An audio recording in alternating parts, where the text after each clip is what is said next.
There we go. All right, so it says I'm recording and I'm screen sharing, and I'm going to start the broadcast. So give it a second here and we'll see it start up on my other screen here.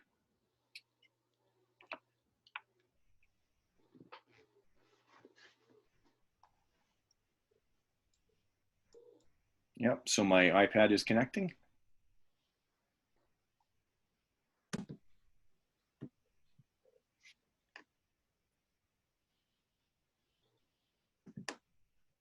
Hello, everyone.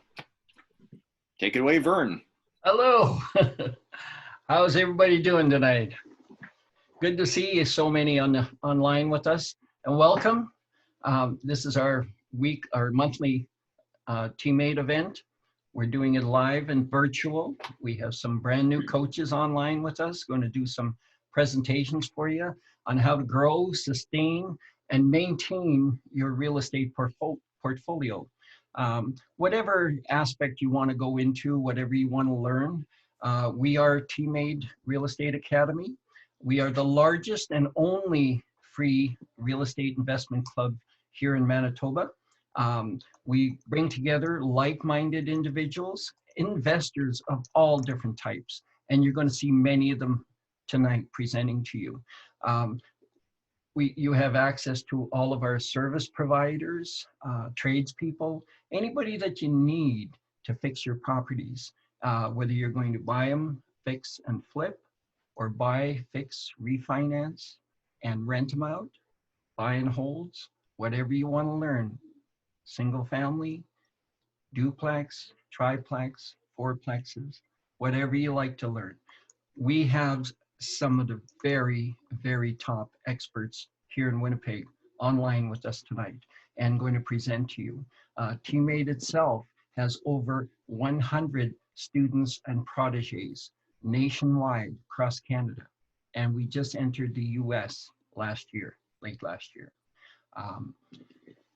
What we do, we have free monthly events every month or two. We also do workshops on many, many different topics, and we'll talk a little bit more about that later. These workshops are all free to all of our members. They usually run about 3 hours, and we cover many, many topics. Many of our seasoned students and proteges also come out to add skills to their investing. We help you to develop your power teams, whatever it is you need, whether it be realtors, brokers, mortgage brokers, money, whatever you need in there. Many of our team members do joint ventures together, and I'll be featuring one of them later on tonight. We come together every month to do networking so that we can exchange deals, exchange projects, exchange strategies, anything new that's coming on the scene. We all talk about it. We help you find the money you need for your deals. We network and work deals back and forth. We are a post-secondary education academy. It's kind of like having a bachelor's degree, master's degree, up to a PhD degree. And we have some on the line with us tonight that have a PhD in real estate investing. These are the masters. We help you get your first deal done. It's not a catch and release program that we do. We're here 24/7.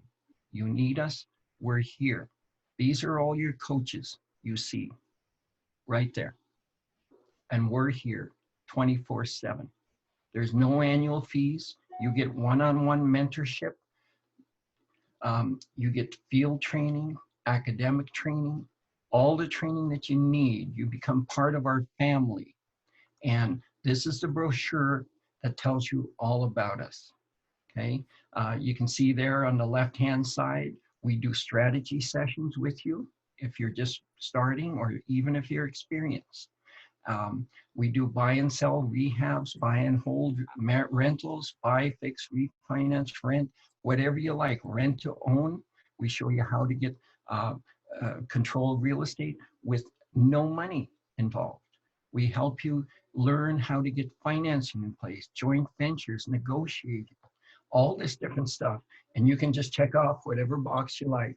and indicate what it is you want to learn more about. And why do we give you your first deal assurance?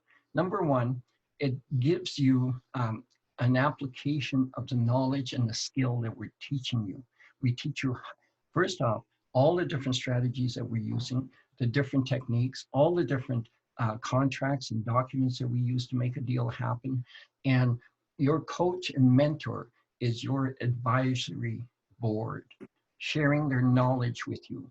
All of these coaches you're seeing there will gladly share all of their knowledge and skills with you and teach you so that, and we'll go in the field with you and teach you how to apply that.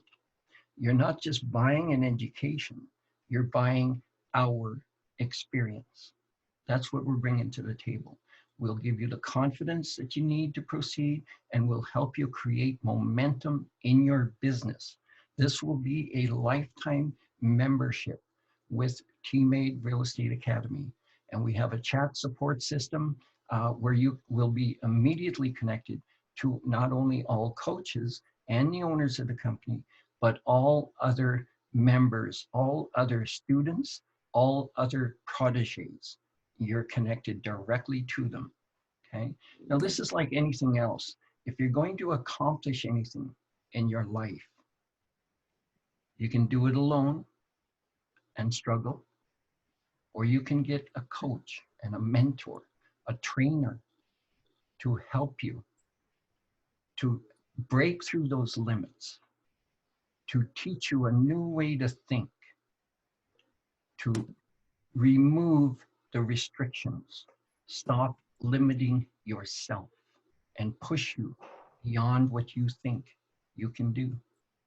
That's what we do. Your emotions limit everything, and we want to move them forward so that you're looking forward always. We can create whatever life we want just by thinking it, seeing it, and working towards it, seeing it in our future, speaking to the eventuality that we have and own that lifestyle. That's what we do. We help you design it the way that you want, okay? We also, the reason our events are free is because we do have quite a list of sponsors that help us to bring this to you in a free fashion. And these are some shout outs to our sponsors. I think I'm doing the sponsors as well, Keith. Yeah, okay. So Daryl Walsh with Remax Prime, I believe it is, our realtor. I would say this is probably one of the best sponsors we could get is Daryl Walsh. He is always on top of everything. He's so helpful. Anytime we need comps, he's right there with them. And his advice is I like his advice simply because he's an investor as well and a builder. Okay? Jaz Sani, chartered accountants, very, very good and very knowledgeable about real estate. Give him a call if you want to get set up properly. Daniel Lemsky, Performance Pro Sites, put a new little twist on building websites for people. Instead of paying them up front, you get to pay a monthly fee like a subscription. So it's a fixed cost and it never goes up. And if anything goes wrong, he fixes it. No problems. Garrett Wong, Upper Edge Property Management. Garrett's all over town. You can hear his videos all the time. Very, very helpful and very educational. Very helpful with our tenants, with the CERB, everything. He's right on top of it, a fountain of information. Ray Penner Photography. Beautiful, beautiful pictures. And gives our teammate members a nice discount. He's usually taking pictures. We don't need them taken tonight though, on a virtual setup. Brendan Mahatu, you're going to hear from him a little later tonight, our legal sponsor.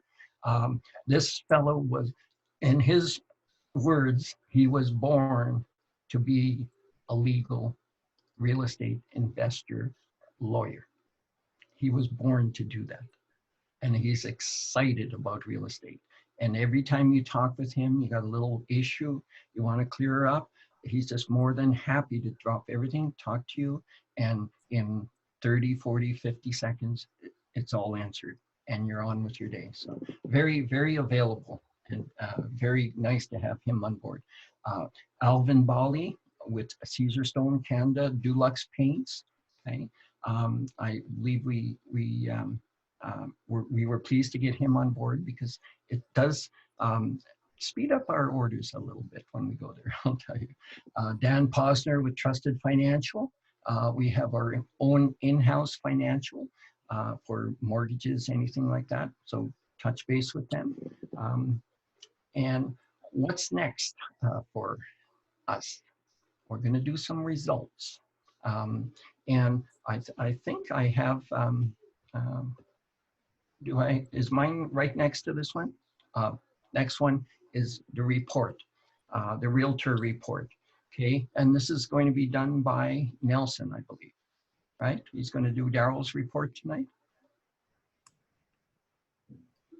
That's right. Daryl can't be here because he's writing an offer tonight with some clients. And so we're very happy to let Daryl go. Hey, everybody, Nelson Camp. Thanks, Vern. It's just an awesome time when we get a chance to get together, even if it's virtually like this, to learn together, to encourage one another, to hear about success. And a big part of that is understanding the market. And that's why we like to have every single month, Daryl puts together a great recap of everything that's happened in the last month. Now, many of you know that this last month has been unusual. And so we're going to see some numbers that are a little bit off, some numbers that are a little bit different. I'm going to be trying to summarize a little bit of it rather than going through all of the details.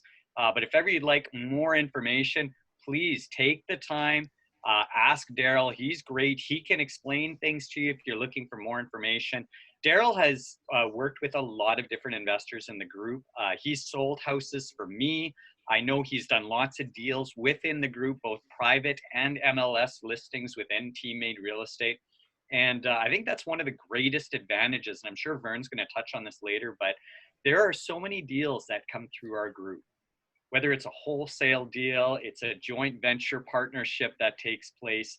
Keep that in mind. There's an immense amount of value with our team. And, you know, we always say teamwork makes the dream work. And that's true. You know, everything in my life that I've ever created has been with the help of others. And that's something that's really important to all of us. So let's take a look at what's happened in April. We can always look back in time.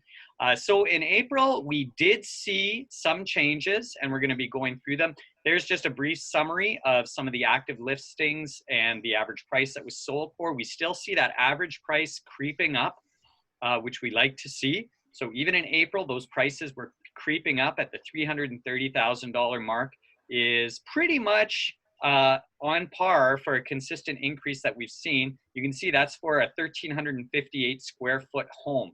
So if you do the math, you're looking at about $245 a square foot. So that's something to keep in mind as you're looking through the rest of these statistics. You can see for yourself for the attached homes as well. So side-by-sides, townhouses, and also for the condominiums. So let's look in a little more detail now at some of the numbers. So let's go to the next slide here. All right, so the listings, there has been some changes. Let's go right to the next slide, Keith. And then we're gonna see here, just in a very summary, we knew that there'd be some changes with COVID as we were watching how things happen. Some of the biggest changes we saw is there was about a 30% drop in listings. So there's good and bad. And how many people here know that are listening today? There's an opportunity to win, whether there's more listings or less listings, whether it's a buyer's market or a seller's market. So we did see about a 30% drop in the MLS listings on the sales, and then a 42% drop in the listings. So both of those areas, significant drop. But you know what was interesting is if we look at the level of prices, we still had a really good amount of inventory for those that were buying, because it kind of came down as well for those that are wanting to buy. So it worked out in the end. But you know, at the end of the day, if you look in the third paragraph there, we're only down about 3% from the 5-year average and only 2% from the same time last year. So when you look at the big picture, you know, in several months from this, when we're all through it and over and done with it, many people will just say, hey, did anything actually happen? I think there's going to be some changes in real estate, but in terms of the increases that we've seen, it's been really good. I would just caution people, if you're looking, and this is personal, this isn't from Daryl, this is me. If you're looking at certain commercial markets, you may want to be cautious on some of those types of real estate in commercial buildings, because those are going to be the ones, in my opinion, that are going to be seeing the biggest changes. So, you know, we expected a lot of changes and we did see them. I think May is going to be an even better indicator of where things are going to be going as the season progresses. Let's go to the next slide. So there's our average price for the residential attached buildings, $253,000 for 1,288 square feet. So that works out to be pretty close to $200 a square foot. If you're looking at townhouses or attached homes, that's what you're going to be looking at, is somewhere around 200,000, as compared to our single family, which was closer to the 245,000 mark, or $245 per square foot. Next slide. Here we're looking at some of the sales activity for these buildings. So here's the year to date. That means what has the average price been in 2020 so far? So again, we're still very close to that $200 a square foot, a little bit over, which is good to see, but we're still very close to that $200 a square foot. Next slide. And here's the condo activity. Condos are always fun because, you know what, it's kind of like rolling the dice. You don't know what you're going to always get with condos. And a big factor in that, of course, is condo fees and some surprises on the reserves. So keep that in mind if you are looking to get into the condo market. There are some great opportunities in condos, but there are a lot of things you need to take into consideration when you're looking at the condo market of potential things that can happen. So looking at the condo market here, we're closer to the $230 per square foot for April 2020. And that gives us a pretty good idea of what we're looking at right now. And next month, I'm assuming for next month where we're at now is in May, is going to be similar.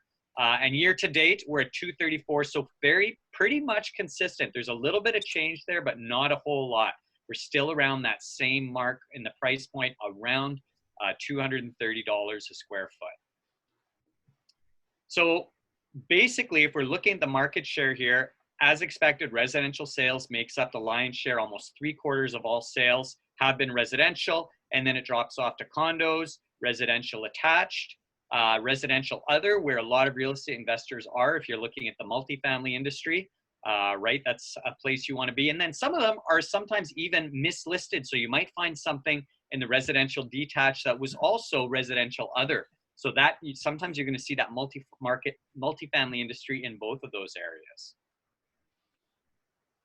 And then the next slide is going to show us a little bit more of the pie graph. Once again, for those of you that are flippers, take a look at that bottom half of the pie. That's going to show you where that sweet spot is. That's going to show you where are people buying. If you look at it, you can see clearly people are buying between 250 and 400,000. That is where the biggest chunk of buyers is. So if you're looking to list a price in and you want to appeal to the most possible sellers, if you can be right around that $299 mark for a listing price, you're going to get a big share of the market. You can go into the 300s as well, up to 349.9, and then it starts dropping off a bit, but you're going to see yourself in the perfect market to sell, because that's the price point that people are buying houses at. So you want to give people what they want. You can see from the pie graph, there's still people buying below that and above that, but it certainly starts to drop off significantly when you get outside of that price range. The last one is, of course, Daryl, who's very caring. He wants us all to make sure that we remember that we are all essential, no matter where we're at or what we're doing right now. Keep your hands clean, everybody, and keep your distance. Make sure you're following the government's regulations, but make sure you're also reaching out to people. A lot of people now are not saying social distancing anymore, and we're talking about physical distancing, because we still want to have relationships. We still want to communicate and connect with people, and that's something that's always been near and dear to Daryl's heart. So we miss him tonight, but thank you, Daryl, for the great market update that you shared with us today. Back to you, Vern. Oh, I think it's back to Keith now. All right. Yeah. Yeah, so this is actually just our legal update from Brendan Mahatu, and he's done it by video. Hello everyone, it's Brendan Mahata here, your real estate lawyer for the Legal Update. I hope you're doing very well and staying safe during this crazy time. Also hope that you're thinking of taking advantage of the really wonderfully low interest rates that we have going through our economy right now. I'm going to keep things very brief for today, but to start, I'd just like to note that for at least lawyers, we're still up and running at my office. Of course, running things on a distance and minimal staff. If you are using me as your lawyer in the upcoming weeks for the foreseeable future until the restrictions are lifted, what the process will look like for interacting with your lawyer will be a process of being sent all of your documents ahead of time. I will review them with you on the telephone. We will answer any questions that you may have or any concerns, go over what's going on in your transaction, whatever it may be. And when we meet, we will be meeting for a very limited amount of time, of course, distanced, which is very unfortunate because I really enjoy interacting with my clients and getting to know them better and working on their matters with them. But given the circumstances, not a good idea. So that's a bit of what the process will be like if you're closing a deal within this current pandemic situation. Now to my next featurette of a little bit of information here. What I'd like to note is, what do you do if you're buying property during this COVID-19 crisis? Well, there's actually something that I would like to highlight as something that I think would be great if you're closing a deal during this time. And so what I would title this, if I was to title this presentation at all, would be COVID-19 and possession dates. Your possession day when you write an offer to purchase is usually typically about a month or 2 weeks or so away from the time that you send in the offer and it's accepted. But you may have a concern.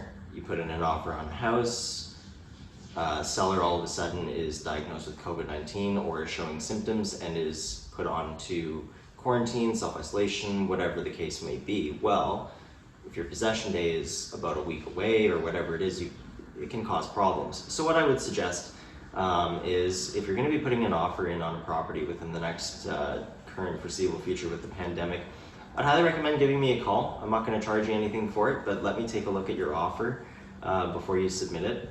You can put a lawyer's approval clause in there and I can look at it from that perspective, or what the Manitoba Real Estate Association has put out is a directive for including an actual COVID-19 clause in your offer to purchase.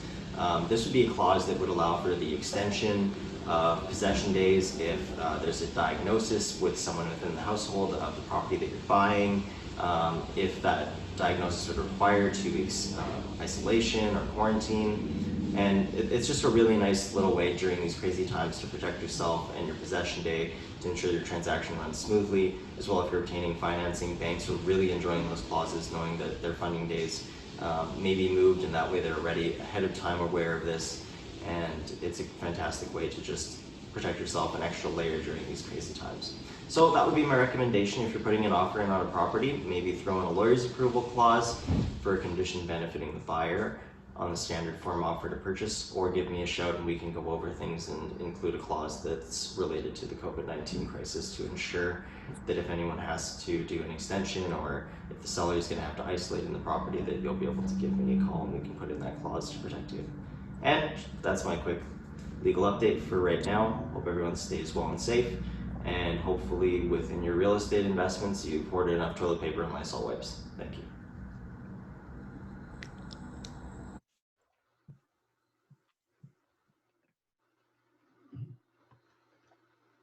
And we're back to Nelson. Hey, student success stories. One of my favorite part. We love to highlight our students' success. This is my friend Jason Rogowski. Raise your hand if you know him. Nobody's raising your hand. I can't see all anyways. Some of you know him.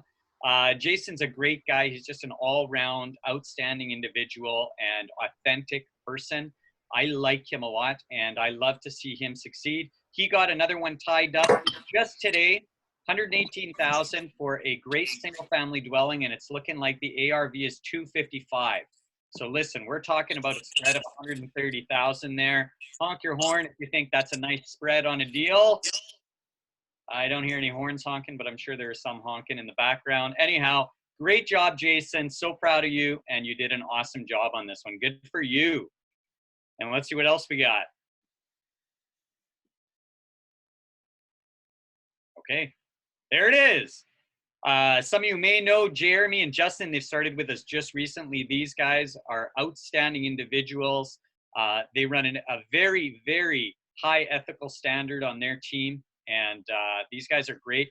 They just locked up a duplex. I don't know if I can tell you for the price because I don't know if it'd be okay to tell you. I'm going to tell you anyways. They tied up a duplex for under $70,000 near the University of Winnipeg. How many people would like to own a duplex for 70 grand near the University of Winnipeg? Now, it did come with about waist-deep hoarding elements within the building, but that doesn't change the fact that they got an awesome deal. And I mean, when you buy a deal like that, there's absolutely no way you can lose because it's such a great property at a great price. So these guys have every option from being able to sell it, to renovate it, to BFRR it, and they're going to win with this one no matter what they do. So great job, Justin and Jeremy. We're proud of you. And Teammate loves seeing the success that you guys have had.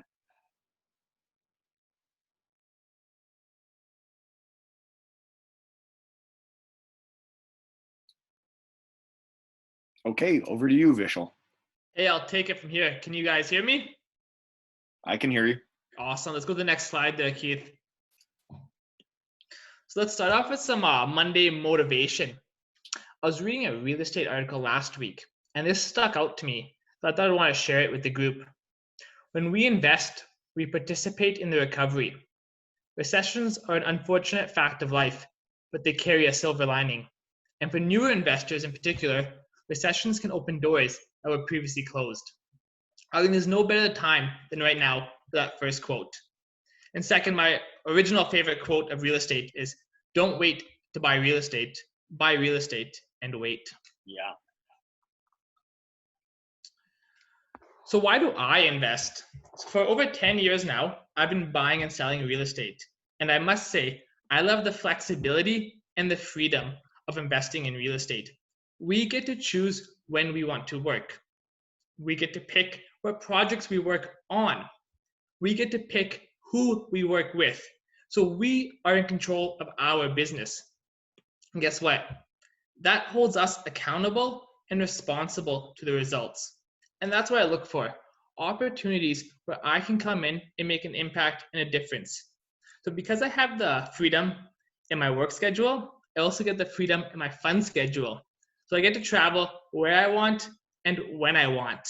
So I've had the opportunity to travel to 26 countries, as well as live in Zurich, Switzerland, where I studied finance at the University of Zurich. So if I take a look here, the top left picture was me in India last year. And actually right below that, wearing the same shirt, which was not planned. I need a new wardrobe. But that was me on the airplane going to India. So it was a 14-hour flight. So I decided to go first class, and the seat turned into a bed, which was a massaging bed. And that was a wonder of the world itself for 14 hours, I thought. So let's go to the next slide there, Keith. So some of my experience includes heavily involved in Winnipeg's luxury rental market. So that's where your rents start around $2,000, not including any utilities or anything like that. I've sat on 5 different condo boards throughout Winnipeg, holding positions ranging from treasurer, vice president to president, as well as I'm heavily involved in anything single family home related, renovating, flipping, executing a burst strategy, and my focus is on the Winnipeg real estate market. To the next slide there. So you want to grow your business. The first thing you need to do is to grow yourself. Regardless of what your end goal is, it starts with you and your skill set. To do this, you must ask yourself, where do you want to be in 1 year, 5 years, and 10 years? Now you may think I'm silly, but literally write down your goals on a piece of paper or an index card. So I use those colored index cards from Dollarama. And I was just putting it in your wallet or your day planner or even on the bathroom mirror. Somewhere you will see it frequently.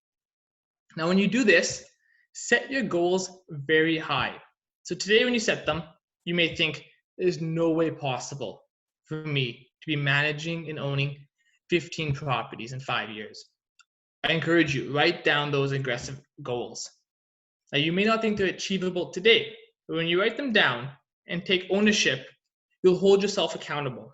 And you will consciously and subconsciously take the steps in order to achieve those ambitious goals. So speaking of investing in yourself, no matter what you want to do, it starts with yourself. So a common phrase that I follow is investing in yourself is the best investment you'll ever make. It will not only improve your life, but it will improve the lives of others around you. I want to say that one more time, just so that sinks in a bit deeper here. So investing in yourself is the best investment you'll ever make. It will not only improve your life, but it will improve the lives of all of those around you. So how do I invest in myself? I'm continuously reading or listening to audiobooks, whether I'm driving, in the shower, cooking, doing cardio. The learning never stops. And I even listen to the same book multiple times. The types of books that I listen to are about real estate, finance, negotiations, emotional intelligence, or even personal development. Podcasts, YouTube are great resources to learn. I also recommend getting yourself a mentor, someone that has done what you're trying to do. You're never too old or never too young to learn from someone. So I'm sure you've heard this one before, but I'm going to go over it anyways. But you are the average of the 5 people you most frequently hang out with. Could you imagine if you put, say, let's put Bill Gates, put Warren Buffett, and put Mark in the room, Mark Zuckerberg, and yourself hanging out on weekends? Could you imagine the person you would become and grow into? Find people that are smarter than you. Find people that have done what you want to achieve. Put yourself in the group where you can learn from. So when I want to learn something new, I would rather be the noob in the group than the expert. So find that group that your success will skyrocket. That's something I personally promise to all of you. If you find that group, your future self will thank you, and I promise that to all of you. So also here, you want to find ways to get more done with less effort. So one of my also favorite books is The 4-Hour Workweek. This is a great book to learn about cutting the crap out and controlling your time to do what you want in life. It talks about not waiting till you're 65 to live the life you want. Say you scale to 10, 15, or 20 properties and it's not managed correctly. It can become a full-time job with consistent overtime. I'm sure that's not what you want. In order to grow, we must grow what I call as smart and find ways to grow smarter, not working longer hours. An example of working smarter in the property management respect, to say have your tenants access an online portal, perhaps where they take pictures of issues that they're having in the home and then provide a brief description. So then that gets sent to you directly by email, and then you forward that email off to your repairman. At no point does a tenant have your direct line or phone number. This is an example of efficient property management systems. So I personally invest in the real estate so I can have freedom to spend time with people I love doing the things I enjoy. To the next slide here. So growing within real estate. I think the key thing you need in real estate to grow is a power team. The biggest obstacle I see new investors have is the mentality of, I don't need anybody, or I can do this myself. Everyone just wants my money. But when you realize real estate is actually a team sport and we're not in competition with each other, but we work together to achieve more, is when your journey in real estate really starts. So the team you build can make you or break you. The teams are the key to success. So who's on your power team? I can list off, we have lawyers, realtors, bankers, funding partners, contractors. So when I first started the business over 10 years ago, I thought, oh, this can't be so hard. I'll just go on Kijiji, or what it was back then was usedwinnipeg.com, and I'll call a few of the guys up posting their services. And let me tell you, I got burned quick, so quick that I knew to never do that again. To now, I have most of my team coming with me deal to deal to deal. They're the same guys come with me. Although, when I am looking for someone new, I'll only take referral business. So I want to work with someone if someone else I know and trust has worked with them in the past. So this is why I really stress the importance of networking. Meet the people who have done what you want to do. Now, when I talk about a team, I'm also talking about the neighbors to your rental properties, the appliance store delivery drivers, the mailman, the customer service representative at your local Home Depot. This business thrives off relationships. It's easier to trust the team you have if you've been previously happy with their services before, because they know the level of standards that you expect. So when Vern, say, for example, gives me a contact or a recommendation for someone to use, I trust his judgment. This is why I can't stress enough. Surround yourself with multiple Verns, with people you want to become into. So property management is about managing the properties, right? I would argue that's not the full picture. Property management is about managing relationships, which in turn manage the properties. Your properties will be run down and destroyed if you have poor relationships. Continuously enhance and develop relationships in this business, and that will propel your growth. So when discussing partnerships, pair up with people who have similar goals as you, those that share the same vision and passion as you do, and that will fast track your growth and development. So I don't want to steal Garrett's thunder here for the partnership section, so I'll let him talk a bit more about that. If you have any questions about structuring partnerships, please reach out to any of us. We'll be more than happy to help you on that. We've got great lawyers on this call that I'm confident they'll be happy to assist you with the tricks that they use for drafting up partnerships. But don't be afraid to ask questions. Again, when starting out, I'd rather be the noob in the group than the expert. Surround yourself with experts. So we'll go to the next slide here. Sizing up. So say you get a few properties and they're cash flowing them. That's just one component of real estate that provides income. So those that are on the call that are maybe familiar with financial market terminology, I consider buying turnkey real estate as fixed income or bonds, and buying value add real estate as equities. So if you want to hear me talk about that, shoot me a message and I'll be gladly able to take up your whole evening and afternoon, and we can talk about that afterwards. But if you take a look at equities and fixed or forced appreciation, that's my all-time favorite method of sizing up. So forced appreciation is when you buy a distressed property and you add value to it. So when you spend $10,000 on renovations and the value of the property goes up $25,000, is an example of forced appreciation. You have forced the value up with the injection of $10,000 by a factor of 2.5 in that example. So this factor is important to track when viewing properties for sale or even when negotiating. So when I'm viewing a property, I'm always thinking about, is this a value add situation? What is the factor given the age of the home, the area, the demographics? Some tricks that we use as investors is we spend money on renovations that will return more value than what it costs to do them. But again, these are all dependent on the home and the area.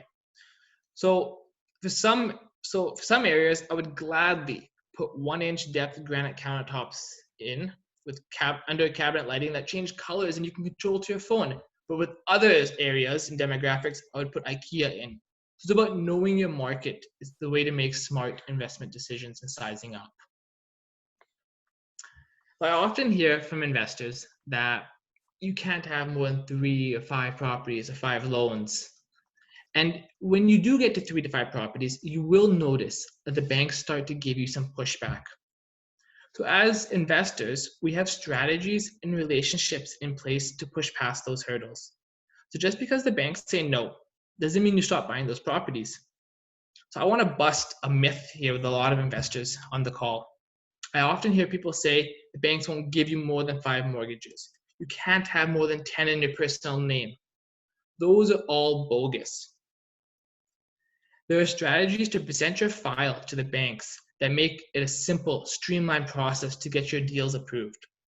I've developed a template I use, for example, that gets my offers accepted.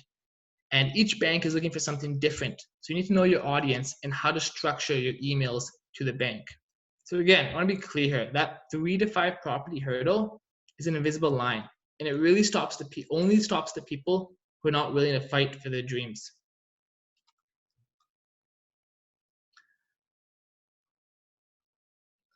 Let's go to the next slide, Keith, please. So sustaining your real estate business, the tricks to scan the market is I want to open up here by saying there are deals on the MLS. My last 4 properties that I purchased were from the MLS. So you need to know exactly what you're looking for, and you need to exactly how to look for it. I would encourage building relationships up with realtors are critical. Realtors are the gatekeepers of the market. So before looking at deals, we need to know our criteria. We must ask ourselves, does this property meet my cash on cash return? Does it meet my cash flow analysis criteria? Does it meet my cap rate? So we must do our analysis on the growth of the area in the long run as well.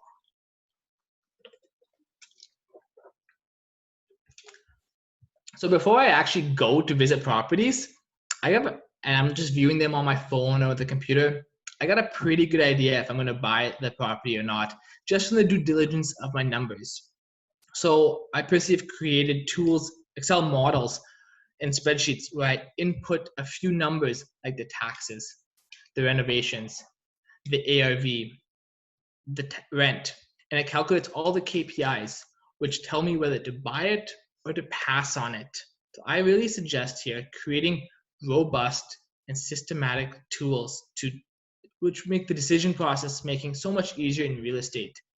When you have systematic decisions, it removes the emotions involved with investing, which helps make smarter decisions. For the property management aspect, I'm going to pause on that one. I'm going to come back to that one at another date, just for the interest of time here. So I'm going to pass the mic off here to Garrett to take over. Well, first off, hello, everyone. Thank you all for attending tonight's webinar. Thank you, Vishal. Thank you, Vern, Keith, for setting this up, as well as Valen and Nelson.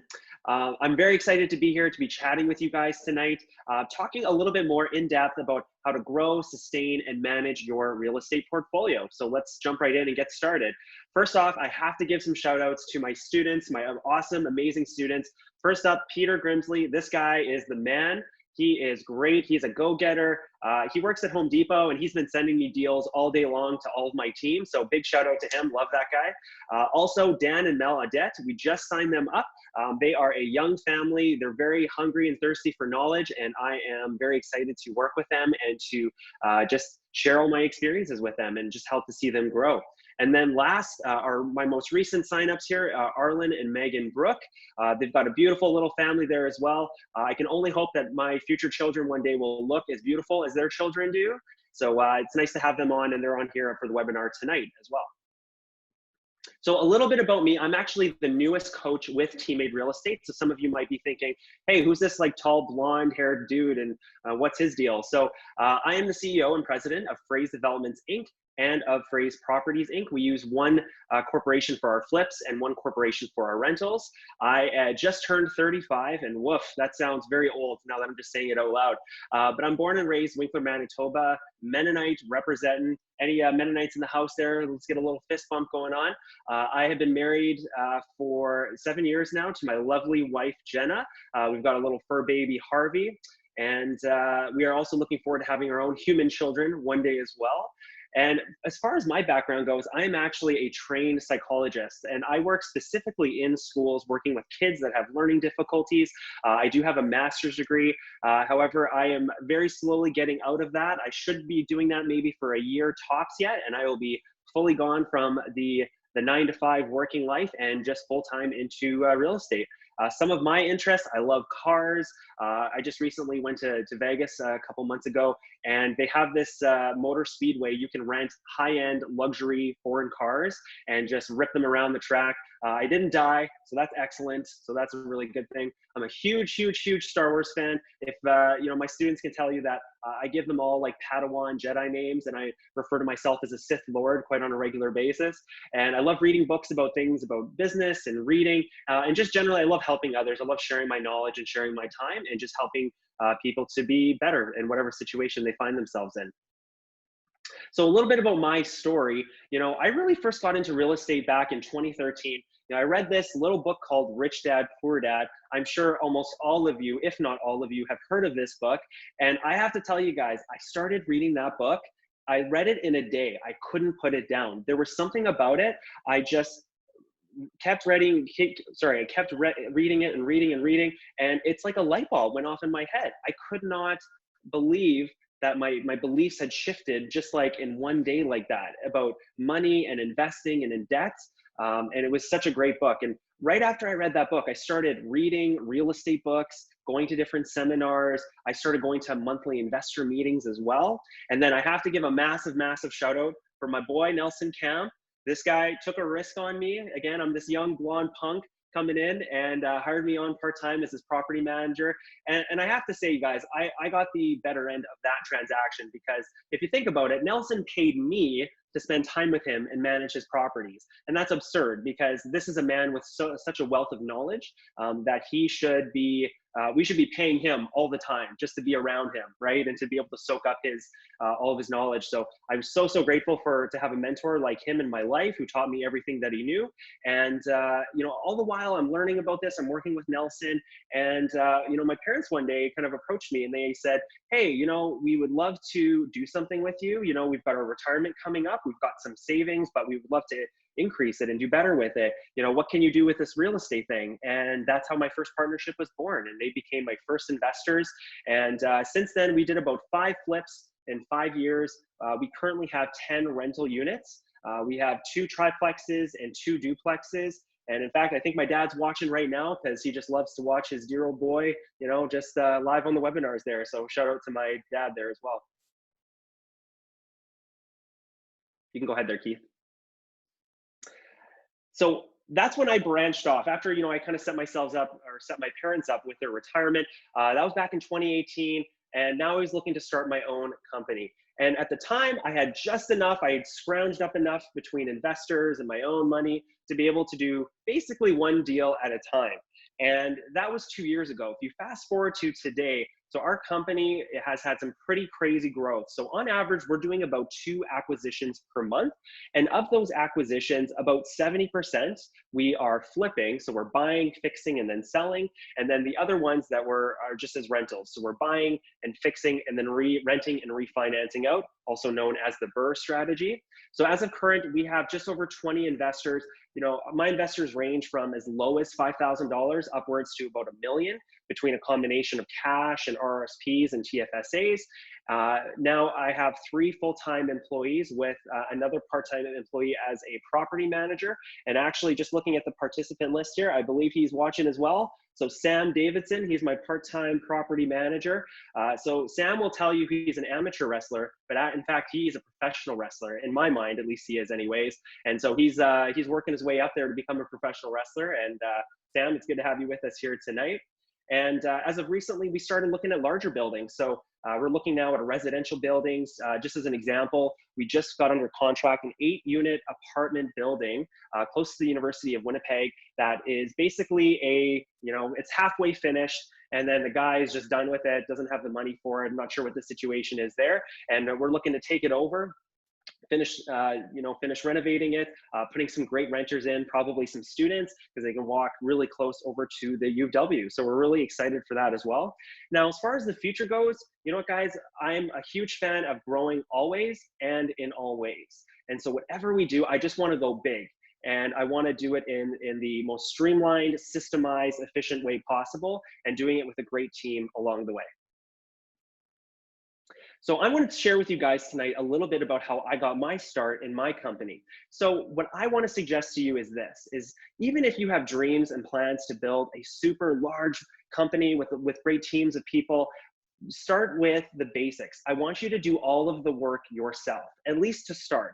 And this is really important for a few reasons. Number one, most people, we learn best by doing things. You know what, guys? There's only so much that you can read and study and learn. At some point, you just got to take action. You got to get out there. You got to get your hands dirty. You have to see it. You have to experience it. You have to feel it. And the only way you're going to do that is if you invest your time and you go to the properties. You work on some properties yourselves.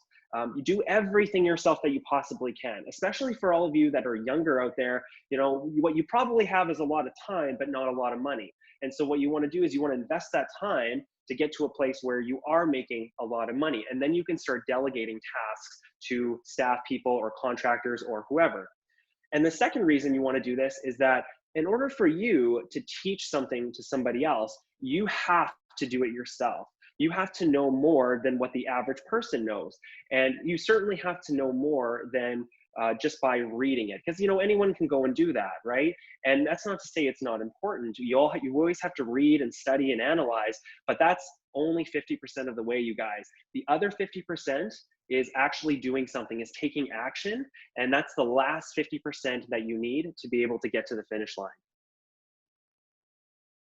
So I want to share with you a little bit about the first person that I hired with my company. So I started off by, well, first off, recognizing that, oh my gosh, I'm working as a full-time psychologist, and we have some rentals now, and we have some flip projects as well. And I was just overwhelmed to the T. I'm very shocked that my lovely wife did not divorce me, because I was spending more time with real estate than I was with her. So a little bit of advice for you guys out there: make sure you spend more time with your spouses and with your partners than you do in real estate.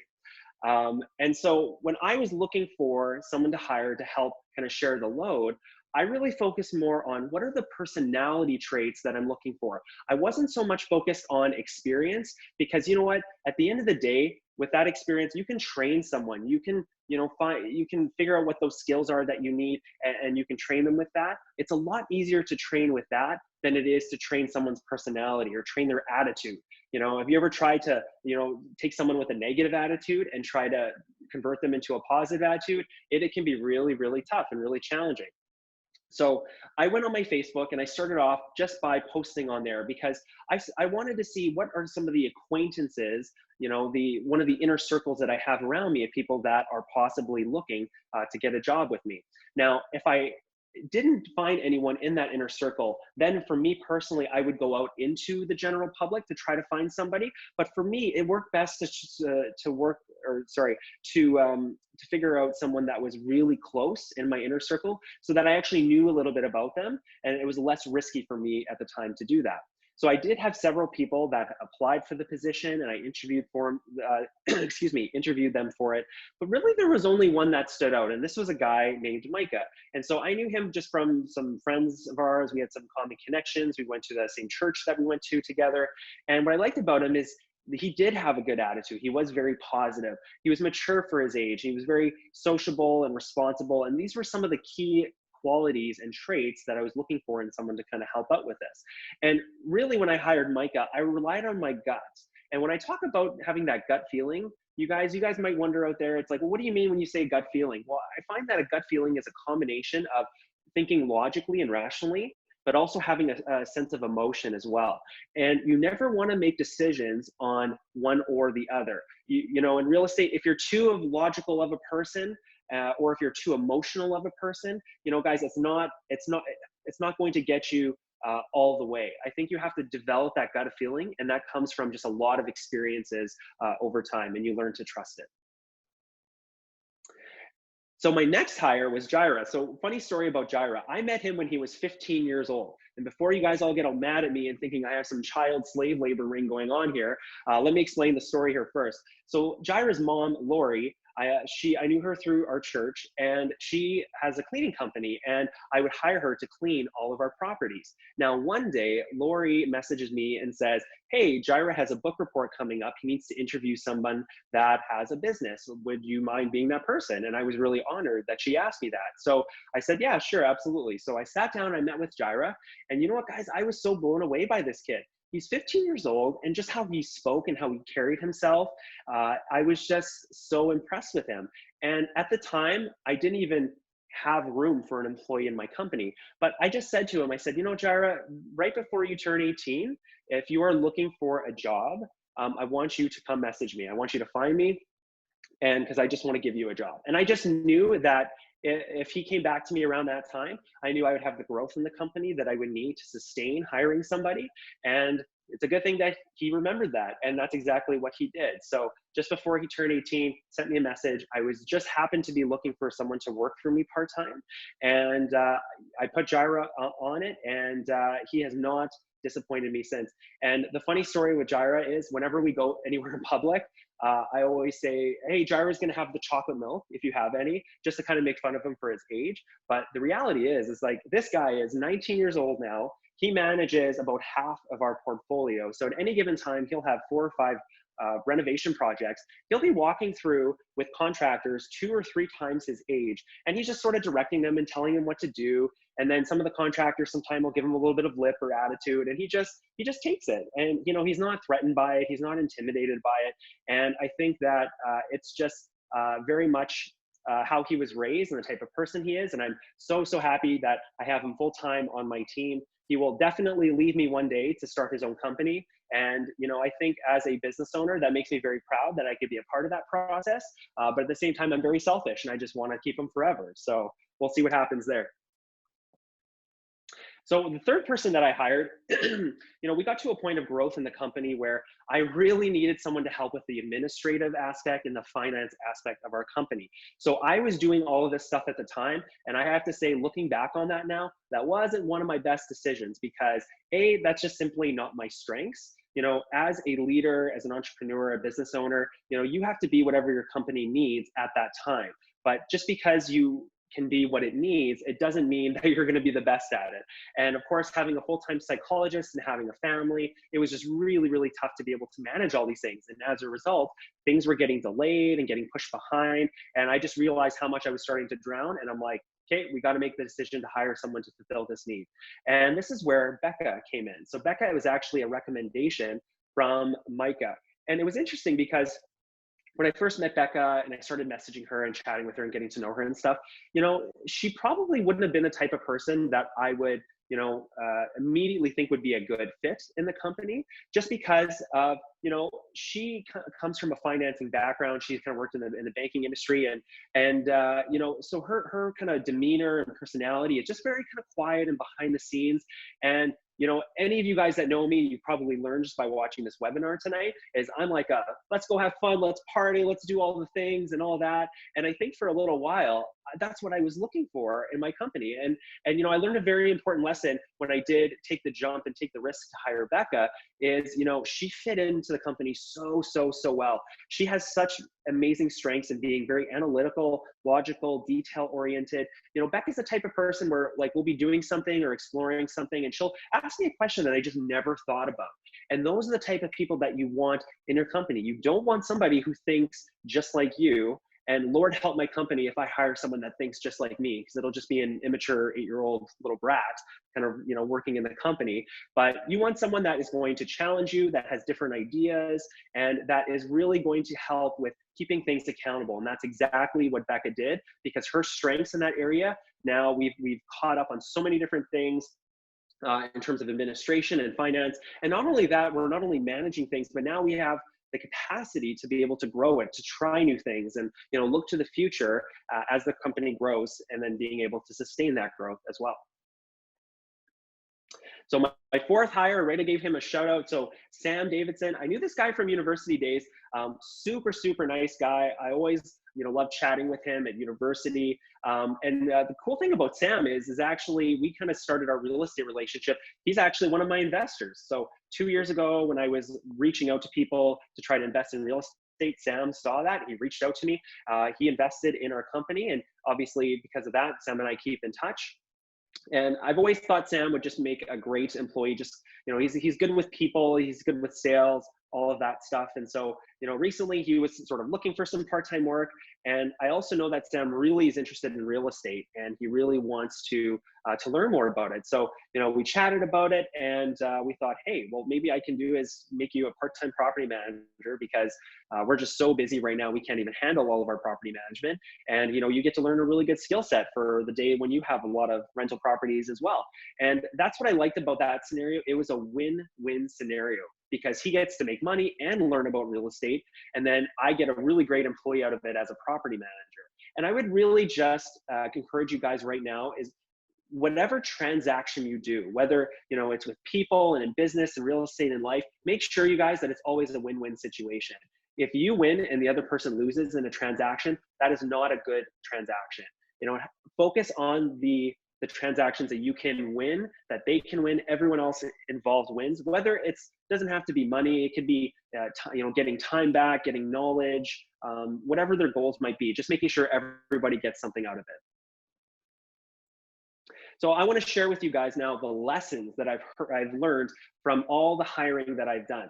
So the first thing I'm going to say is this, is the most difficult point in making that decision to hire somebody is having to take the jump, right? Because you're going to have a whirlwind of emotions and objections in your mind. And probably the first thing you're going to ask yourself is, well, can I really afford this? Now, I want to stress to you that it's important that you know your financials so you can know what you can afford and not afford. But at the same time, you guys, I want you to ask the question to yourself, can I afford not to do this? Because it's going to cost you all of that future growth if you think that you're going to be the Lone Ranger in the Wild West and you're going to do everything on your own, okay? No, all the people, if you think about it, that did great things in this world, they all did it with a team of people behind them. Nobody does it alone. You always do it with help. Another question you might ask is, well, what if I don't have enough work for them? And so that's the wrong question to ask, I would say. I think the right question to ask is, what do I need to delegate as a task to other people to keep them busy? Now, the best way to do this, I found, is you need to put an extremely large monetary value on your time. Most people, I find, do not value their time whatsoever. And for all of you as business owners, real estate guys and gals and entrepreneurs, you have to put a significant value on your time. That's the only commodity that we can never get back. We can't generate more of that. And so for me, when a task comes onto my desk, I think to myself, okay, I have $1,000 an hour value on my time. And just so you know, it doesn't really matter whether my time is actually worth that or not, but I put the mindset of that's the value. So what that forces me to do is I focus only on tasks that I can do. And if anything else is less than $1,000 an hour task, I farm it out to somebody else. And sometimes those tasks are easy, but sometimes they can be very difficult to do. And so you might have to invest some time in training your staff to be able to do those tasks. But again, you have to free yourself up to do that. So based on my research and what I've seen, the two main things that I feel like in my company that are worth my time to do is, first off, capital raising. Capital raising is really, really important thing. And you as the owner of the company, you are the face of the company. So, when people come to invest in my company, they're not really investing in much as in Phrase Developments Inc. as they are in Garrett Phrase. So that means that you have to do the FaceTime with them. You have to be the one doing the contracts with them. You have to show them that you're the real deal, and you've got a team, and you've got a company that's thriving and that's strong. And I've always said that capital raising, it's an art and it's a science all in one. And you have to be good at so many things, and there's so many things going on. And certainly you can have employees that can do capital raising for you. That's a very, very high level task. And I find that my employees, wouldn't necessarily be good at something like that, but they're good operators and they're good managers. The second thing that I like to do as being the face of the company now is I started to do more content creation for social media purposes. So if any of you guys follow me on Facebook, you guys will be seeing a lot more content that's going to be created by me in the next few weeks. And again, that's something that me as the owner of the company, as the face of the company, I want to be at the forefront of that because I am the brand representative of my company. I want to encourage you all to not worry about hiring too soon. And here's why. If you're hiring someone on part-time or on a contractual basis, if you don't have work for them, so what? There's no consequences to that. You can tell them up front and say, listen, like, I really don't know how much time I'm going to be able to give you. It might be 5 hours a week or 10 or 15 or whatever it is, and build those expectations at the beginning of the relationship. And you might be thinking, well, Garrett, that's great if they're part-time, but what about if they're full-time? They're on a salary. But you know what, guys, that's good. It's good because it puts pressure on you to force you to delegate tasks. And again, that seems like such a scary thing. It's like, oh my gosh, I'm responsible for this person, you know, for their wages, for their family. And I have to tell you, I had one of those moments when I first hired Micah. You know, I had the thought one day, and I was just driving, and I was like, holy crap, like, he's going to have his first baby soon. And, you know, him and his wife, they rely on this. And I have to make sure that I create that source of income for them. But you know what, guys, we've never looked back. Like, every time I've hired someone, the growth has come along with it. If you build the right systems, if you have the right coach, if you have the right experiences, and you are okay with failure and trying new things, you know, the growth is going to come. But you need the people around you to develop the platform to be able to support it. And that's a key difference between pressure and stress, okay? Pressure, the difference between pressure and stress is your mindset towards a situation. You know, from a physiological perspective, your body experiences the same kind of thing of cortisol and stress chemicals and adrenaline when you feel any type of pressure or stress. But it becomes stress when your attitude towards it changes, when it gets negative, when you get bitter, when you think about the just the bad aspects of anything that's going on in your life. But if you focus on the right things and being positive and having resiliency, it's pressure. And pressure is a great motivator to change people and to help them to grow as well. A lot of people that I talk to about, oh, sorry, yeah, thanks, Keith. A lot of people I talk to when they hire employees, they worry about the cost of it. And I would say, don't focus on the cost, focus on the value. What kind of value are they going to bring to your company? I would much rather hire someone at $20 an hour that's than, let's say, 15, or hire someone at $15 an hour rather than minimum wage if I know they're going to create value and bring value to my company and in terms of what they're doing. And something I've always found is this, is, you know, paying a little bit more than average often gets you a far greater return on the talent and on the effort and the attitude of that employee. So I would really encourage you guys to focus on the value aspect, not on the cost of those employees.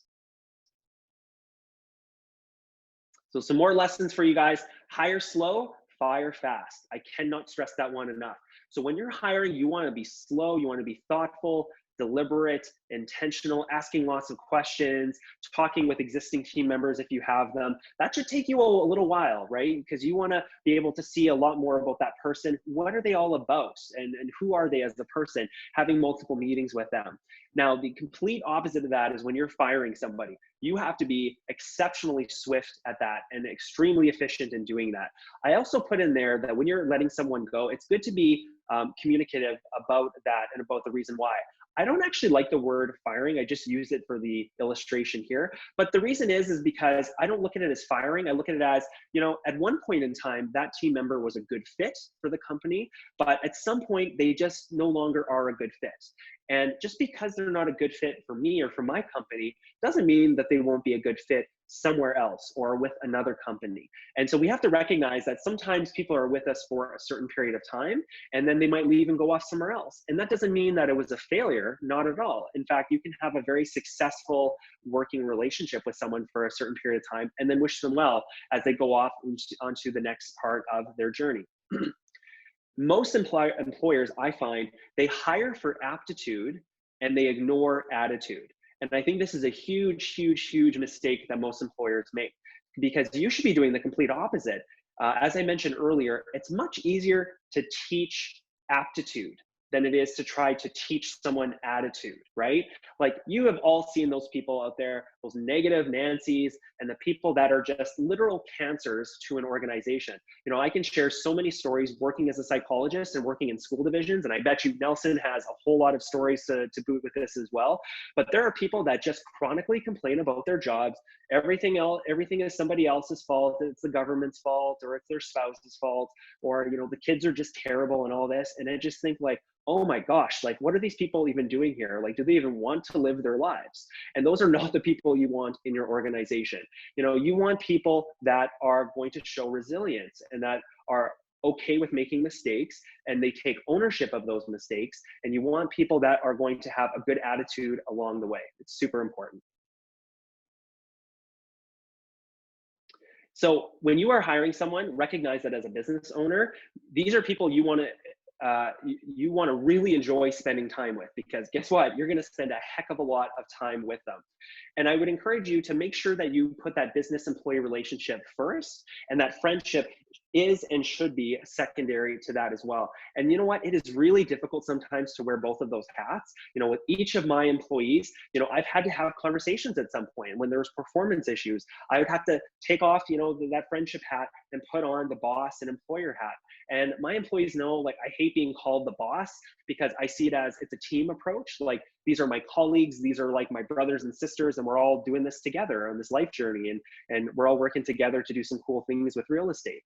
But sometimes, you know, you have to be able to put or not sometimes, all the times, you have to be able to put the company interest first, and making sure that the company is going to survive. Now, as an entrepreneur, I would encourage you guys to be generalists. So Robert Kiyosaki in Rich Dad Poor Dad talks about this a lot. He says that good entrepreneurs are generalists, whereas employees are more kind of specialists. So if you're an entrepreneur, you want to know a little bit about everything, especially with respect to your company or new initiatives, new projects, things that you have going on. And you want to hire employees that are very narrow focused. They do one thing, they do it super, super well, and they are just hardcore efficient machines. And that's, I think, one of the best ways to run your company. And I will openly and gladly say this, my employees are far, far better at doing the day-to-day operations and management of the company than I ever will be. I think that I would probably just get, you know, kind of bored and go play Nintendo 64 or something, doing their job. So I'm very thankful to have them around. So something I've always seen as myself, you know, in my company, in my role, is like, I like to be the trailblazer. And the way I see it is, if you can imagine, like, you know, going through a forest, if you want to blaze a trail through that, you know, if you're the first one in, man, that is going to hurt. That is going to be difficult. You know, if you're going through the forest, you got the machete, you're hacking away that patch and trying to get through there. And that's what the entrepreneur does, is they create the pathway, the first one traveled down that road. But then what happens is the entrepreneur kind of looks behind them, and what do they see? They see a wake of destruction behind them, right? They see leaves and tree branches, and it's just one big mess. And that's what I think employees in your company help to do. They help to pave the pathway, to make it easy to travel on and to go back and forth on. So it can be used very frequently and very easily. And over time, you develop systems, and this can be used to scale your growth overall. And you, as the owner and as the entrepreneur, you should see the forest. You should not see the trees. It should be the employees that see the trees before the forest. Now, let's talk a little bit more about the management side of a company. So I'm going to say this twice: checklist, checklist, checklist, checklist, checklist, checklist. I want you guys to make the whole process of real estate so bloody boring that, you know, your 6-year-old cousin can do it no problem. Can they follow a checklist? Yes. Are you going to do the same things every single time? Yes. That is the best way to be consistent in real estate and to make money in real estate. Something that our company uses is we use an online digital software platform to help with completing tasks and doing some project management. It's monday.com.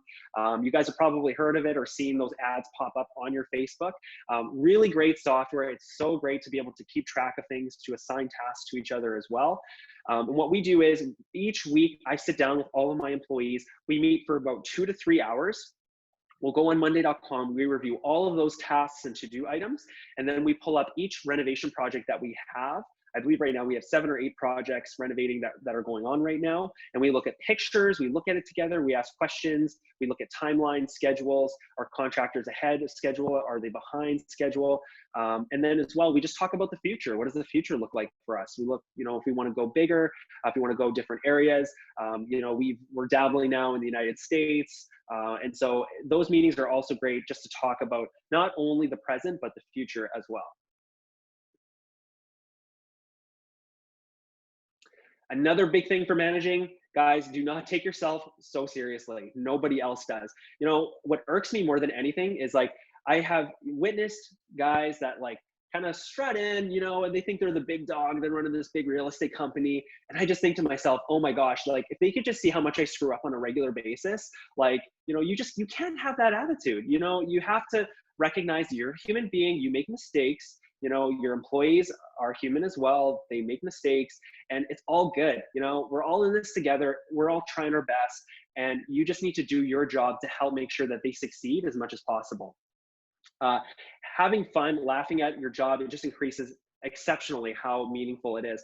So to that point, on Monday.com, we actually have something called the quote board. And so every time someone says something really, really funny or something just super interesting, we put it on there. So I got to share a few from our quote board here. So, you know, one day, you know, Jaira is messaging us about, guys, I got this appliance for like half price and I did this and I did that. And he did all these things to save money. And all of us were like, you know, just like super cheering him on and super excited. And he bought a whole bunch of things off of Kijiji and he's saving money. And then all of a sudden at the meeting, he just kind of goes like this and he's like, I'm a Kijiji god. And it was just so weird and random. We all just started laughing so hard. So we had to put that on the quote board. Another time we were looking at a property in a not so good area. You guys all know which areas I'm talking about there. And I remember Becca thought it was such a bad area that she's like, well, you know, going to that area, getting stabbed is pretty much a vacation if you're going to go in that area. And again, just like stuff like that, you know, take some time to appreciate and laugh and enjoy each other. And then, you know, if any of you have ever dealt with the city of Winnipeg, by the way, if there's anyone from the city of Winnipeg watching, I just want to let you know I appreciate you, I respect you, love working with you guys. And if nobody here is from the city of Winnipeg, I just want to let you know you're the absolute worst, like absolute worst to work with, you know, but I'm still going to try. I'm still going to be a positive attitude. I'm going to still follow all your stuff, which is mostly ridiculous, but hey, that's okay. Let's keep on going. But you know, all that to say, you know, we have fun with it, right? And like, if people don't have fun at their jobs and what they're doing and they don't see the meaning in it, just forget it. Like, you're not going to sustain them. They're not going to want to be with you long term. You know, if you're just kind of moping around and you're a stressed, anxious mess all the time, like, you know, you're not following your passions. You should really reconsider what you're doing. But, you know, I suspect if you're here tonight, real estate truly can provide that for you and give you a sense of meaning and purpose, not only for doing the work, but also for what you can do with the work and the time and the money you get back, and the attention and the energy that you can just give to others and to be able to help others. And you, as the leader, as the owner, you really set the tone and the attitude for your team. And something that I try to really live by is that whenever we have a success in our company, I immediately put it back onto the team. And I make sure that each person on the team knows that it was because of them that we got that property or we sold something for way over list. And anytime there's a failure in the company, it's my fault. I don't care even if it actually is somebody else's fault, it doesn't matter because it's my fault. You know, you know, and often when there's mistakes that are made, how I approach it is I go to my employees and I say, hey, like, you know, what can I do to help make this better, make this not happen again? Because obviously I failed you. I didn't support you enough. I didn't give you enough knowledge. I didn't systematize it enough. And I find taking that approach as well really empowers people, because let's be honest, guys, if people make mistakes, they know they made this mistake, right? They know they goofed up. But if you approach it as like, hey, let's work together to solve this, to try to make it better for next time, my gosh, that's when the magic happens. Something else as well, review your financials on a weekly basis. Some people might tell you on a month-to-month basis, but as you grow and scale, if you have, like for us, for example, we have so many projects going on at once, I find reviewing our financials once a month is actually just too far, because all of a sudden you see expenses and things pop up. And if you had corrected it after a week, you know, you wouldn't have had those issues anymore. So it's really easy to let that fall behind. Stay on top of your bookkeeping and your accounting. I have to give a massive shout out to Jazz Steiny. He was the accountant that is sponsoring this event. This guy is magical. Most of his clients are real estate investors. He actually responds to emails and phone calls, and he's just an awesome guy to work with. So if you need an accountant, he's the guy you want to check out. When you're working with contractors, some quick tips for you guys. Use a very, very highly detailed scope of work. Don't leave any rock unturned. Like when you walk to that property, everything to the millimeter and inch should be detailed in that scope of work. So that way there's no ambiguity. Everything is very clear. Our contractors, when they sign a contract with us, they must send every day, at the end of every single workday, daily texts and picture updates of what they did today. And sometimes they're not going to be able to send a picture because it's not visible any type of work that they did, and that's okay. But they have to send a text message at least of what they did today. If they don't text, they don't get paid, and that's in the contract, and we make that very, very clear to them. That allows you to stay in control of the project and making sure that things are progressing and moving forward. But with that said, you can't do everything digital. You have to have them, someone come in and inspect the property once a week. That's generally the sweet spot, is you physically go and see all the rooms, all the things that they're not sending you pictures about, to be able to manage that.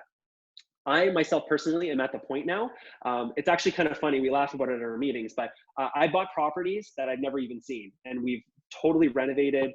We listed it, sold it, and I've never even stepped foot into there. And I'm actually quite proud of that. And it's funny because, Mike and I are filming the other weekend. I stepped into one of my properties and I'm just kind of looking around, and I was like, oh, okay, so this is what I bought. This is cool. This is interesting.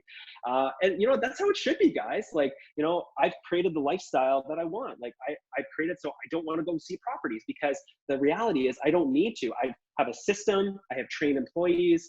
They do really good at that. They know what to look for, what to stay away from. So why do I even need to go there? I'm just trying to create a wealth generating machine, and I've been able to do that with the help of my coaches and mentors along the way, and with my staff as well.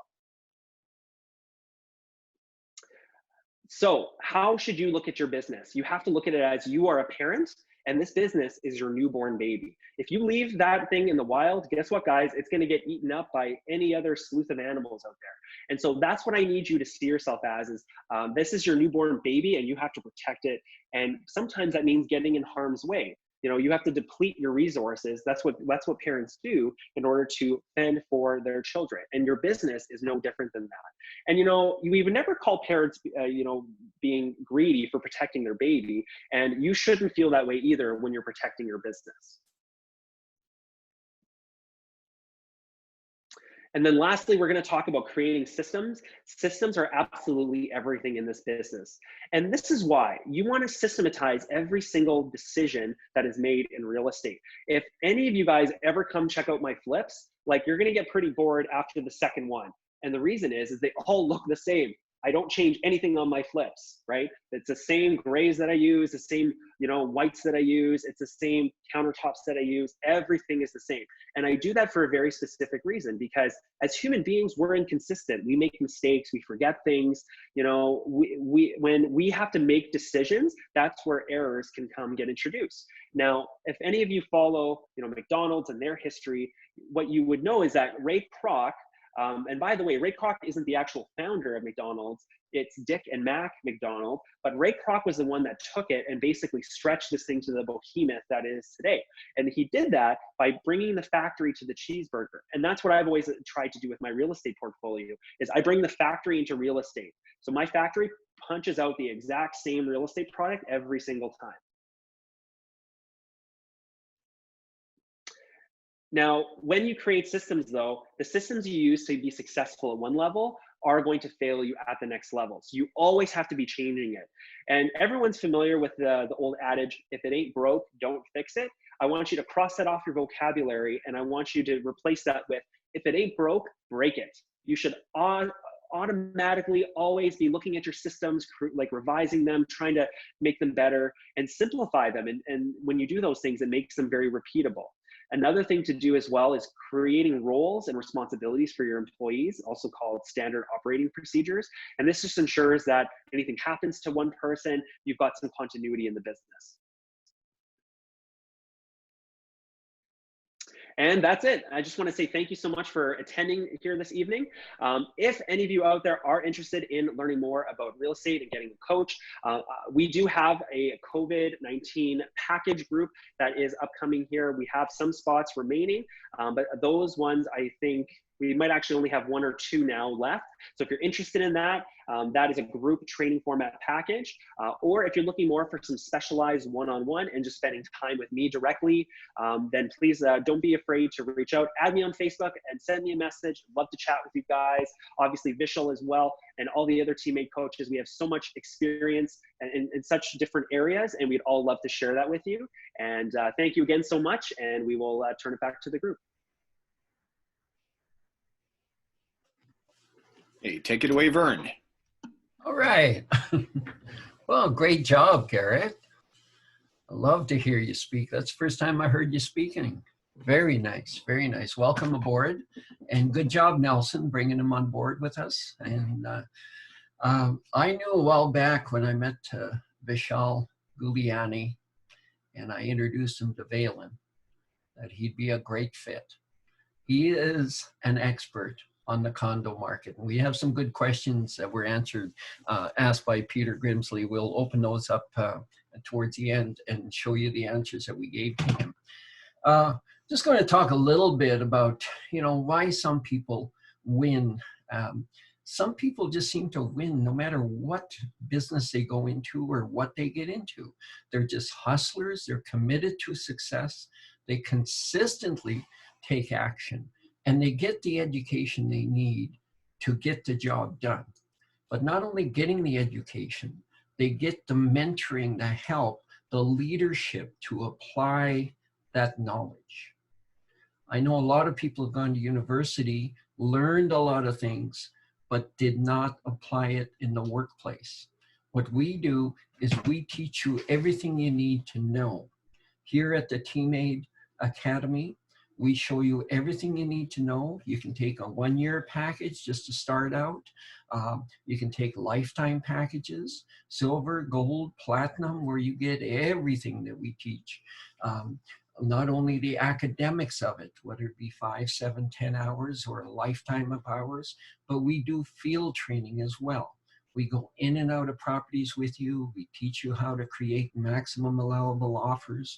We teach you how to protect the profit in every single project you look at, okay? And we'll be talking further about that.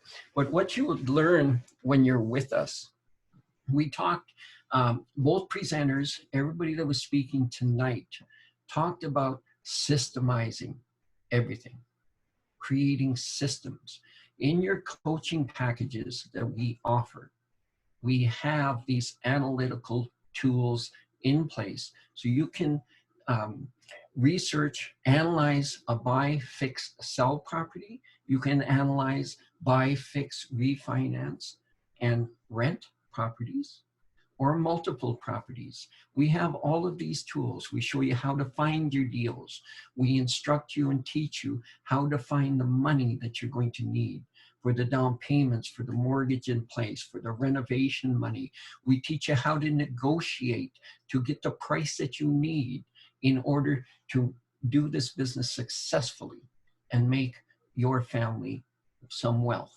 We show you how to write the offers, how to manage the reno, manage the whole business as we've been talking about, the business of being a landlord. We teach you how to manage your properties, how to sell it, how to refinance it, how to do joint ventures, how to open an operational companies, holding companies, minimize taxes. This is a big one.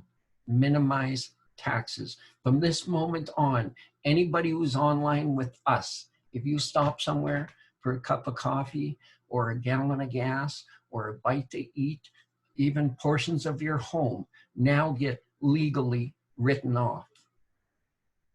Written off. Don't forget that part.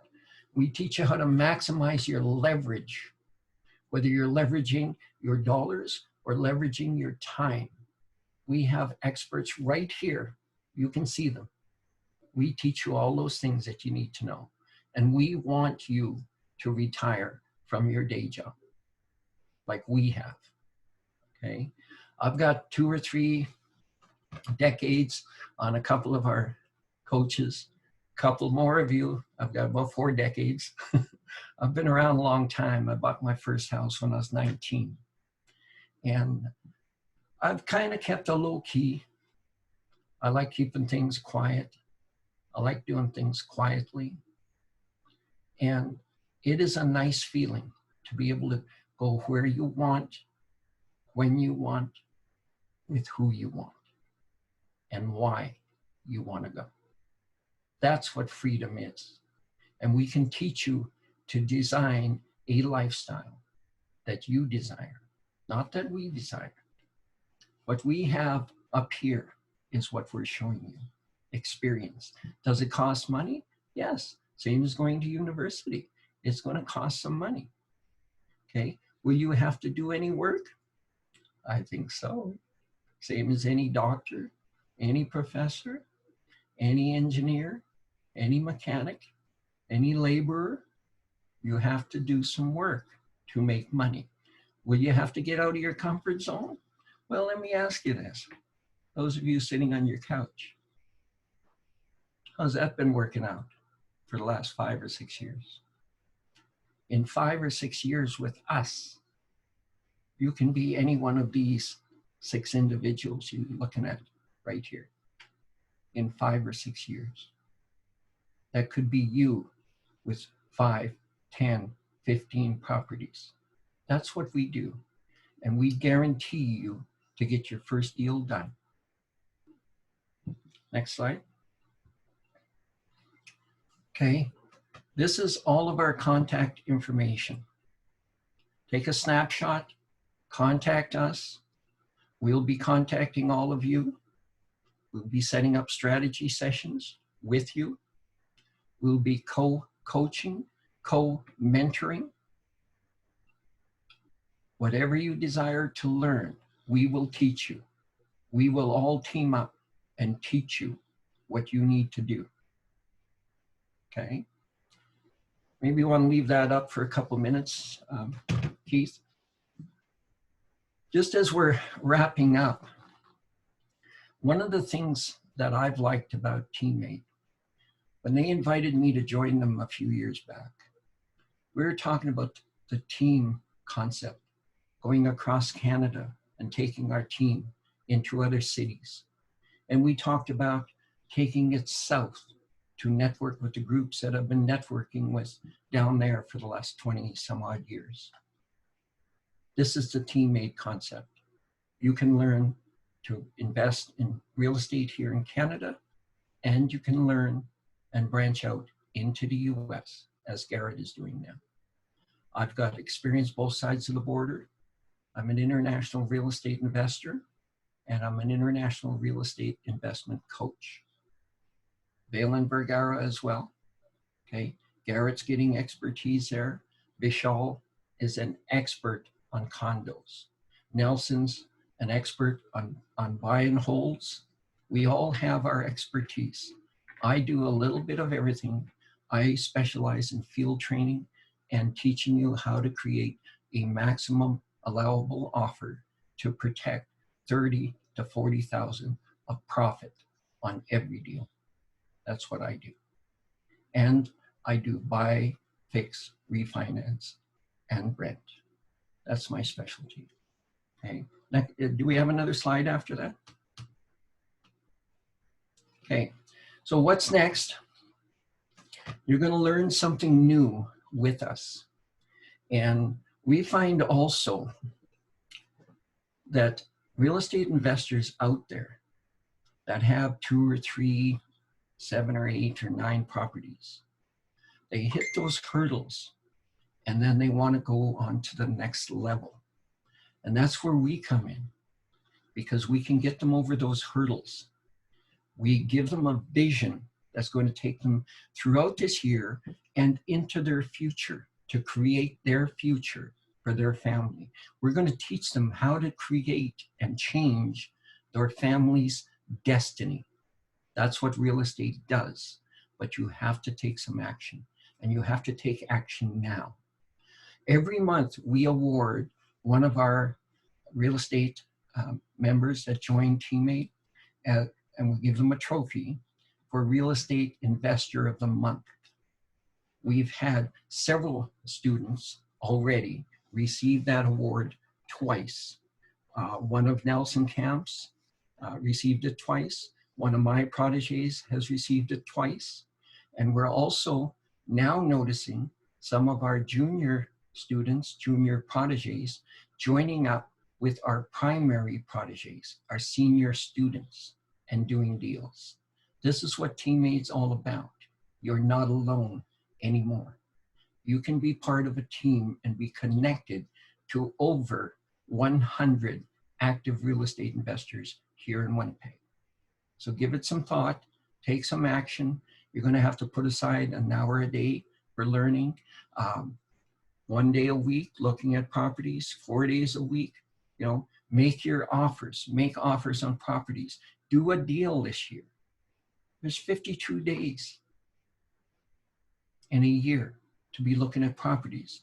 Develop a plan of action, little steps, an hour here, an hour a day, 4 days a week, 4 days a month, whatever you have to put into it. Create your future and believe in your future. Believe in yourself. We will give you the tools and the expertise that you need, but you're the one that's going to have to put boots on the ground. Book a session with any of us. The sessions are free. You will learn a lot just by sitting down with any one of us, and you will learn strategies. You will come away from that meeting knowing about real estate.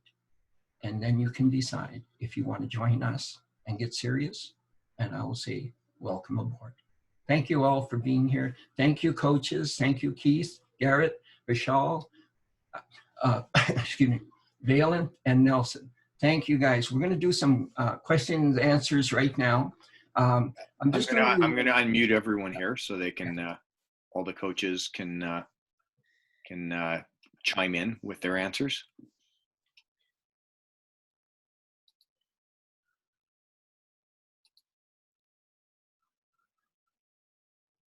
So if you guys want to go ahead and look at all of the questions that were posted in our Q&A, I know a lot of them were actually responded to typing, but if you wanted to go ahead and maybe elaborate a little bit more verbally.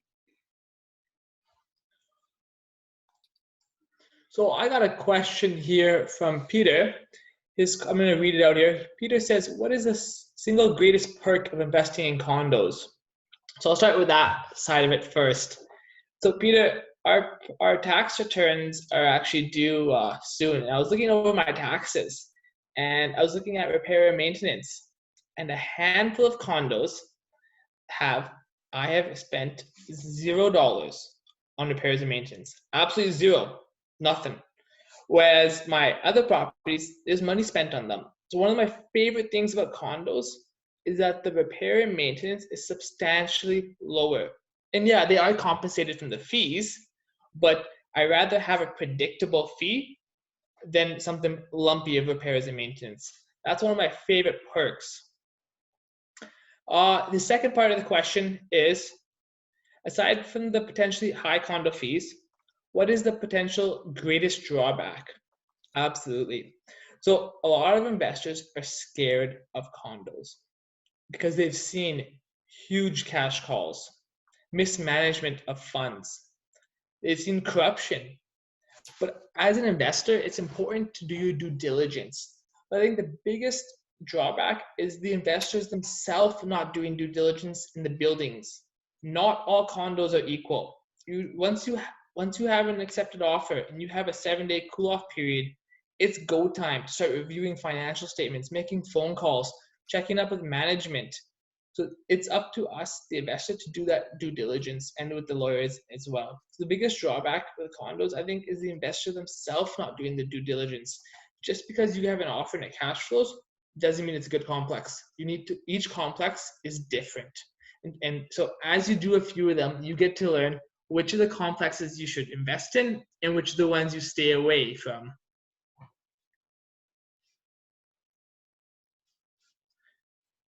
I think there's another question I got here. How does one condo owner join the respective condo board? It's a great question. So annually, there are AGMs. As a unit owner, you will get a package in the mailed to you, and in there will be a nomination form. Fill out that nomination form, email it back to the management company. At the AGM, if there's an open position, they will announce that you are running for a position. Then at that point, everyone will vote in secrecy for you to join the board. And most of them are about a 1-year term.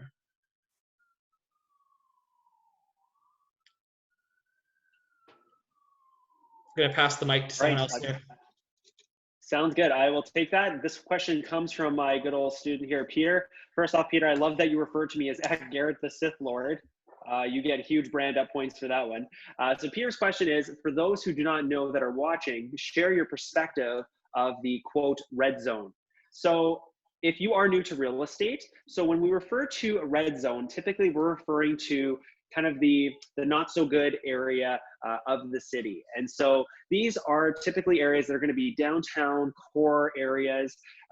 Often there's going to be issues of, you know, break-ins, vandalism, crime in general in there. And so everyone has a different definition, for speaking about Winnipeg now, about what that red zone is. And so I very loosely and broadly define the red zone as imagine these 4 streets forming a perimeter. So starting with Main Street, Notre Dame, McPhillips, and Inkster. And if you can imagine that perimeter, basically for myself and our company, we do not purchase anything that's kind of in that area.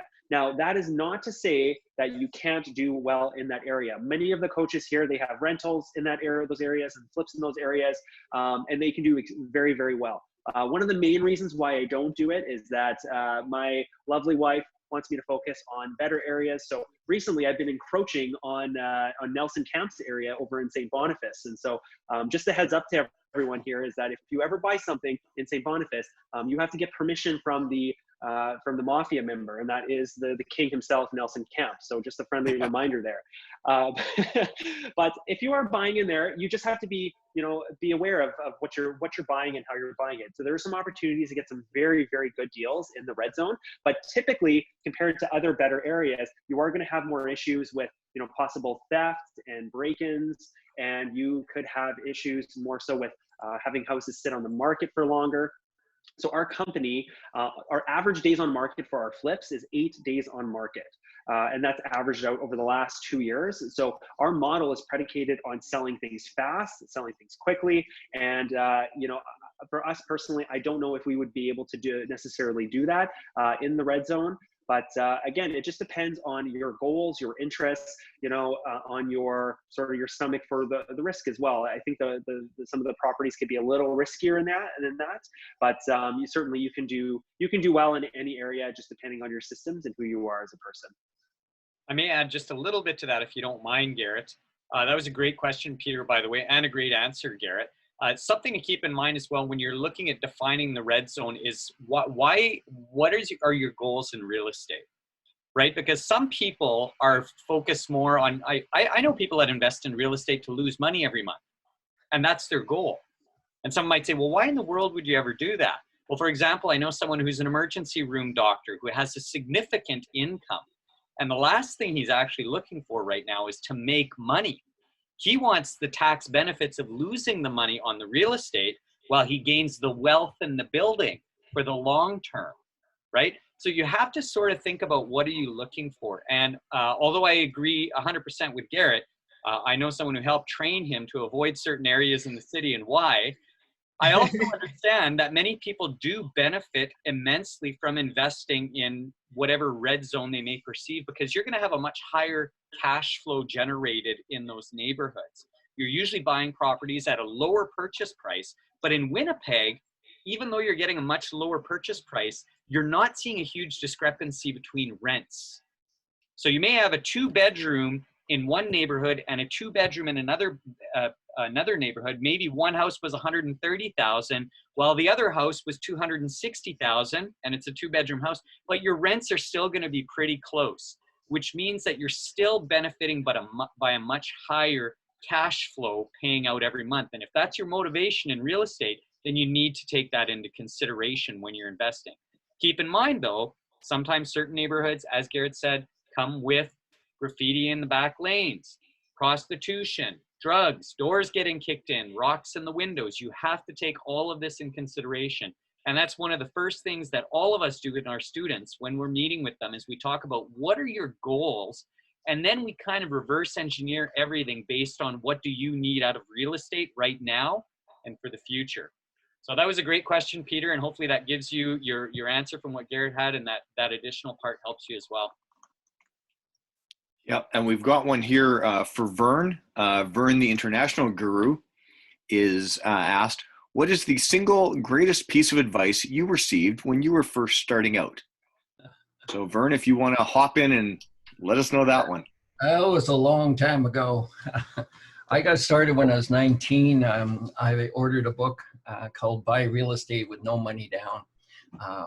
Filled out the money order, mailed it away, waited 3-4 weeks for it to come, and opened it. And the very first paragraph, I know Peter's looking for the single piece of advice when I was starting out, but I've been giving this one out ever since. And that is, everything is negotiable. Everything. Right from the get-go. Negotiate everything.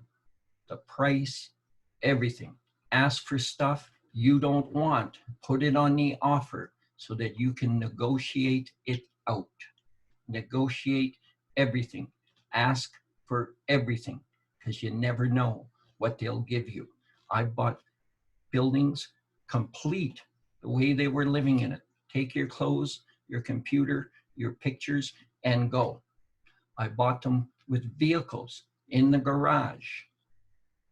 Okay, that's the best advice I could give anybody, is ask for everything. Ask. You don't get unless you ask. So always ask for more than you want until you get the price and the terms you want. It's not always the price, it's the terms. That's what makes us the most leeway. That's where we get the best leverage, when we get the right terms. So that's the best advice. Ask for everything, negotiate everything. Thank you. Awesome. Well, thank you very much, Vern. And I guess that comes to the end of the questions. I see everything's been answered here. And I want to remind everyone that we're going to be doing this again on the 22nd of June. So June 22nd, mark your calendars. That's also a Monday evening. Same place, same channel, 7 p.m. Here in Central Time, for those of you that are perhaps not in Central Time. Any closing thoughts from any of the coaches? I think everybody did a great job. Thanks, Vern, for leading everything tonight. Vishal and Garrett, you guys did a great job chatting. We're so happy to have Vishal not too long ago joining the team, and Garrett now with us doing an awesome job. You guys brought some great value. Hopefully everybody attending enjoyed it tonight. Keith, you did a great job, as you always do, managing everything, and everything that Awesome. didn't go wrong is because you made sure it didn't go wrong. So we really want to honor that and thank you. And we certainly want to thank Valen for bringing us all together tonight and making the framework fit so that we can all be here together and working together as a team to make this all happen. So thanks everybody for joining us tonight. There's lots of places you could have been on a Monday night, and you chose to be here to improve yourself. So yeah, thanks. At least we don't have Monday Night Football to compete with. Thanks, Nelson. Thanks, guys. All right. Thank you, everyone. Bye, everyone. We'll see you all. We'll see you all next month. Yeah. Good night. Take care. Have a good evening.